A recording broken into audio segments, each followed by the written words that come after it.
Hi everyone, welcome back. Today we are going to be talking about the discriminant.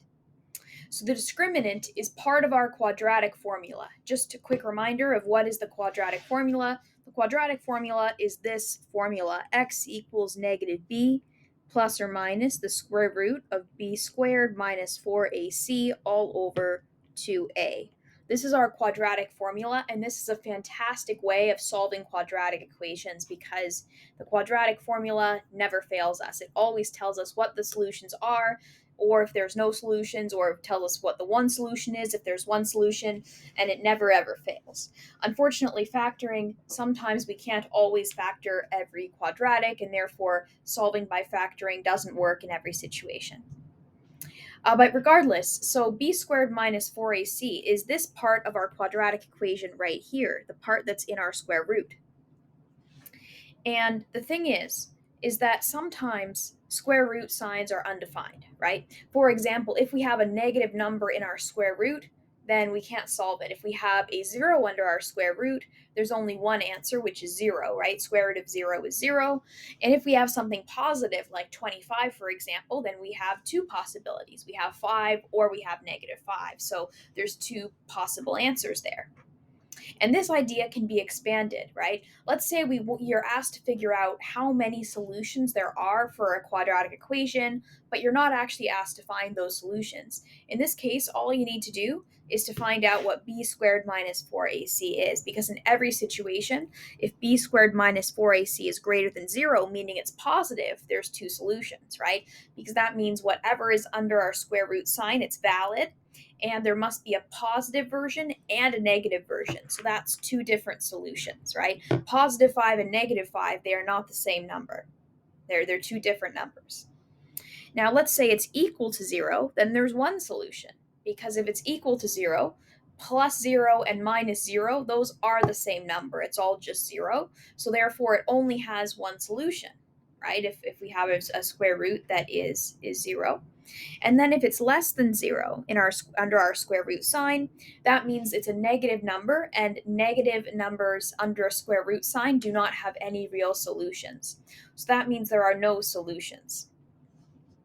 Okay, so let's do some examples here. This is pretty straightforward, which is kind of nice. Um, how many solutions do each of the following quadratic equations have? So just a reminder, to find out a, b, and c, a is the coefficient of our x squared, so negative 4 in this case.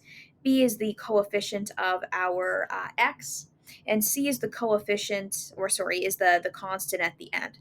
Now let's say that, this equation didn't have an a, b, and a c. Whatever's missing, we just put as 0, right? If this equation was just negative 4x squared plus 12x equals 0 and nothing else, we just say, oh, well, c must be 0 then. There is none.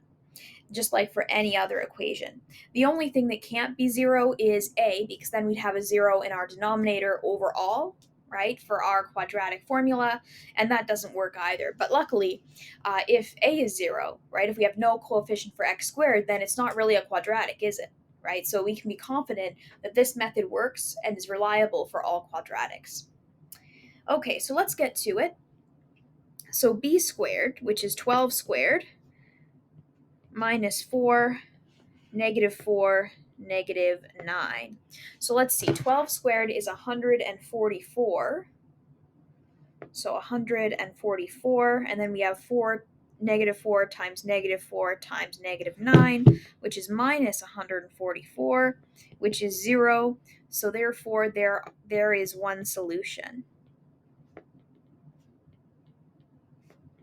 Now, 0, just to be clear, 0 is not the one solution. The fact that we got a 0 for our b squared minus 4at, that tells us that there is one solution. We didn't actually find that solution, we just found out that there is one. But that's okay, because the question didn't say find the solutions, it said how many solutions are there.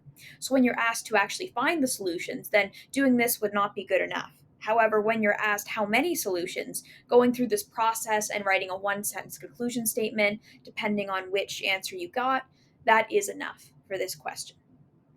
Okay, let's try B and C as well. So for B, A would be 4, B would be negative 13, and C would be 2. So therefore, for b squared minus 4ac, we have negative 13 squared minus 442, which is 169 minus 32. I'm actually not sure what that is, but I'm sure it is positive, that's for sure. So the answer will be two solutions.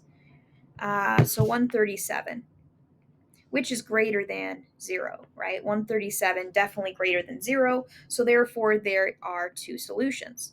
Now again, 137 is not one of those two solutions, right? But with the 137, the fact that it's greater than 0, that's what tells us that there are two solutions. So definitely don't write in conclusion, oh, the solution is 137. No, it's the discriminant is greater than 0, therefore there must be two solutions, but we don't know what they are just from this. Okay, let's try number 3. We've done one solution, two solutions. Let's see if this one's 0 solutions. I'm not sure. We'll find out. A equals 8, B equals negative 6, and C equals 10. So B squared minus 4AC is equal to negative 6 squared minus 4AC. Okay, yeah, this looks like it will be no solutions, because here we get 36, and then minus 8 times 10, which is 80, times negative 4, which is 320. Okay, yeah, that's a pretty big number there. So 36 minus 320 is certainly in the negatives. This is negative 284, which is certainly less than 0. So therefore, there are no solutions. There are no solutions.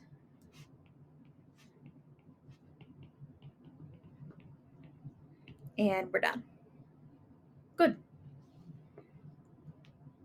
All right, so that's just some of the basics of the discriminant. This rule right here is very important. I strongly suggest writing this down and keeping it for your reference, because whenever you're asked how many solutions are there, or even a question like, are there two solutions, yes or no?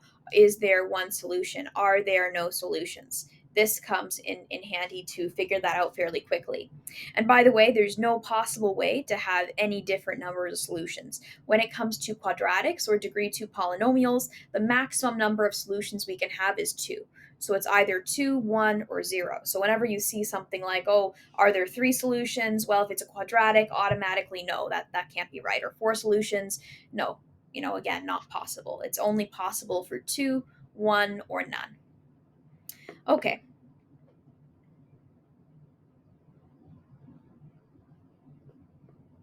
Well, that's it. That's it for today. In terms of some homework to complete, please go and complete this homework from the Nelson textbook. This actually is from this day and last day as well, this homework right here. This has to do with the quadratic formula and using it to actually solve the equations in full, and also using the discriminant to find the number of equations. Next time we will talk about some factoring and also some graphing using the factored form. And then we'll talk about linear quadratic systems, but we're almost there. All right, everyone. Well, that's it for today. Bye.